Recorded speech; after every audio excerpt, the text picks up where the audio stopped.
arranged the cars so that the red one is standing like this. So it's possible to push it forward, backwards, depending on what work we want to do with it, because it's gonna be here this winter. Today's work, I think, getting the engine out of the X3, put it on a stand so we can work with it. Gonna have it totally dismantled and cleaned. Yeah, so what do you think? These are gonna be filled with oil, of course. That's the usual bullshit. Let's see if I can hold the camera at the same time as I'm doing this crappy work. I don't think so. Maybe. Already see oil pouring there. So I normally just let this drop to the ground, like something like this, or yeah, something like that. And yeah, it's the usual thing going on in here. In this case we have these beautiful fog lights. That's got to be removed before we can do anything else. And there's the nut. It's a 17mm nut. So we need to remove that one in order to get this one totally loose and free before we can do anything about the shock absorber. Here I have this old-fashioned Bucko adjustable wrench, and I don't think they realized when constructing this tool in the end of the wrench that was actually a headlamp tool for the Citroën GS. Because when removing these, I used to use that one to just... Let's have a look at the result of throwing salt on winter roads. Doesn't matter how much you rust protect stuff.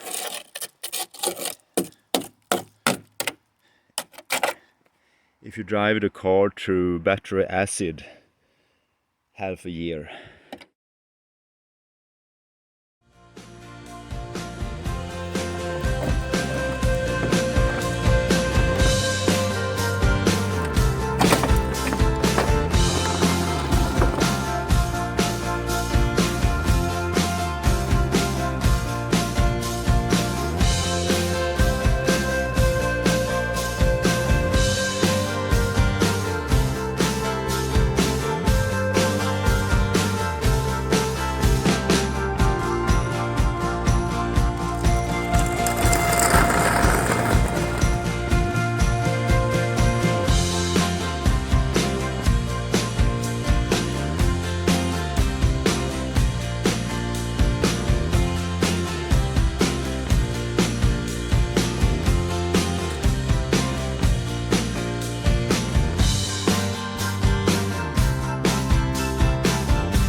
Now we're in the right garage.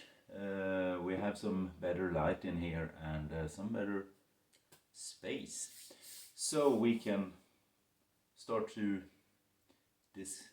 assemble this engine. And well, it's bullshit as usual. It's a lot of rusty fan shrouds and tin work, and it's of course oil leaks everywhere. That's GS. It's set in the other garage just overnight, and it had already leaked this little stain on the floor with oil, engine oil. So this engine needs some overhauling. So that's what we're gonna do. Start with the fan, and then yeah, you know, all this bullshit around, sitting around there, distributor and everything.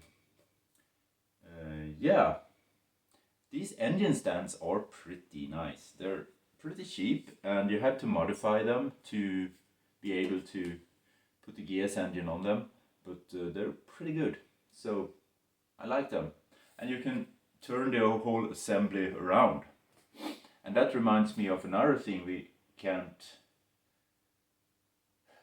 forget to do, and that's drain the oil, of course.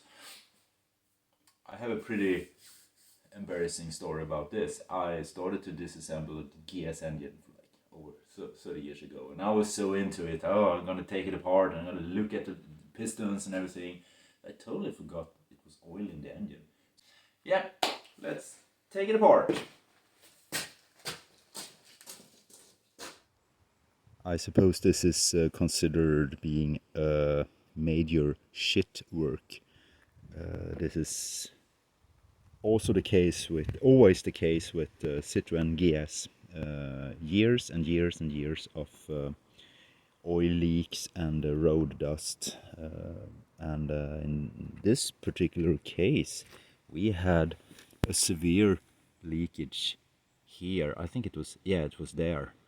It was the front radial seal. I was leaking bad.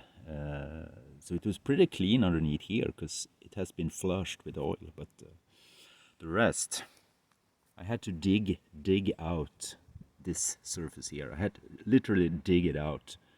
It was just piled up.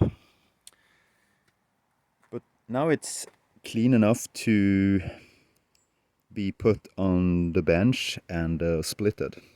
So remaining now is to remove the flywheel, maybe the oil filter. This was interesting. I couldn't get this loose. It's stuck on the O-ring there. Let's see about that later. So I just want to have this sitting here dripping off the worst, and then I'm gonna clean this pan. Yeah. But this setup is pretty nice. You have the engine hanging free. You can turn it which side you wanna work on, and then you have this pan underneath. So, and that's actually catching up almost everything. The definition of a shit work. Gee.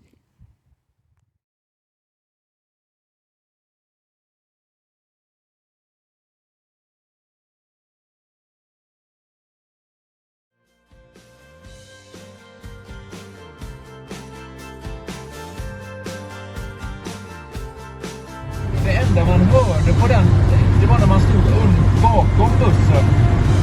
Då hörde du ju motorn på utsidan. Och det enda du kunde höra, det var att antagligen var det en ventillyftare som var glapp. För det var ett tickande, den gick ju otroligt fint och mjukt den motorn. Men man hörde ett tomgång. Tomgångsvarv 350.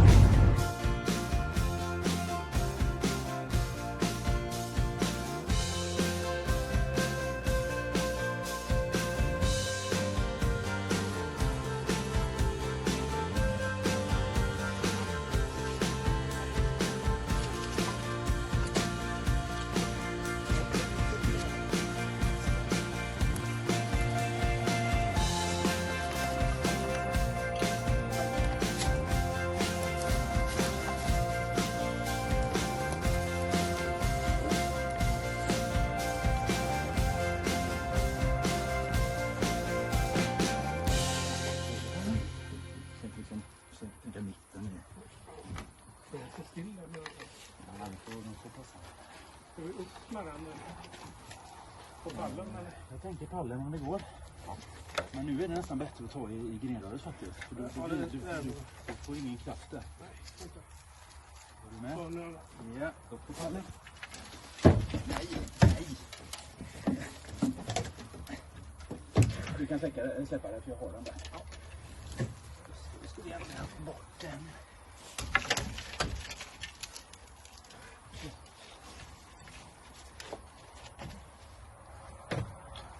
Det är ganska lätthanterligt GS. Släkt på den andra. Insekter, grodor, smågnagare, ägg, asrötter, lökar, frukter där. Starkmask. När du ändå är igång där, googla Neoplan Megaliner. Tidigt 90-tal. Riktiga allätare.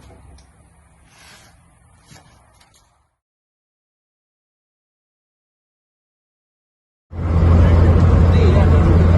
Han hade alltså turbotrycknäten och varvväggarna och sånt. Det hade han öppnat.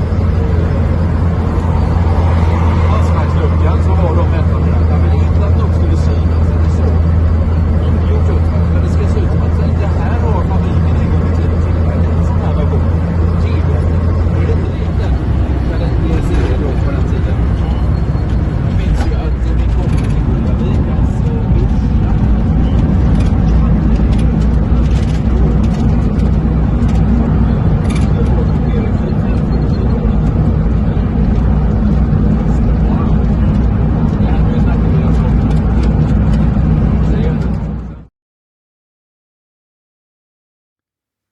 These are the crankshaft bearings from the engine we picked up from the barn, and yeah, you can see there, of course they're not new, but they're actually way better than the bearings that came out of the X3 engine. So we're gonna replace the old ones with this one. Also checked the end float and it's within the specifications, so this is the best we can get from here. The crankshaft is pretty okay on the X3 engine. There is always, when they're used, of course there is always this roughish areas, but when I feel with my nail here, it's actually okay. So we're going to use the old crankshaft with new bearings. I'm just going to recheck the dimensions of the crankshaft axle. There. So we have that one within the specifications, and then we're good to put it together. Also clean the pistons and closer look at this one. It's the modern type without any arrow, because you can mount them upside down, doesn't matter. After I think when during 1982 they changed that, so it's only the compression rate or range there, 8.7. Cleaned as usual, cleaning the tracks for the piston rings and everything, and the piston rings themselves, and also marking them.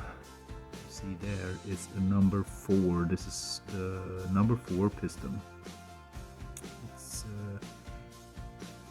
in my opinion pretty important that you put them back where they were.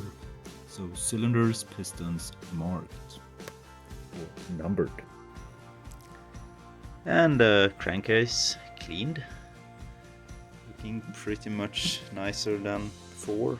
discovered this one being very ugly, so we're gonna replace that. I have a new one. It doesn't matter because I never use it anyway, but when we have everything apart, we can as well just use the stuff we have sitting around.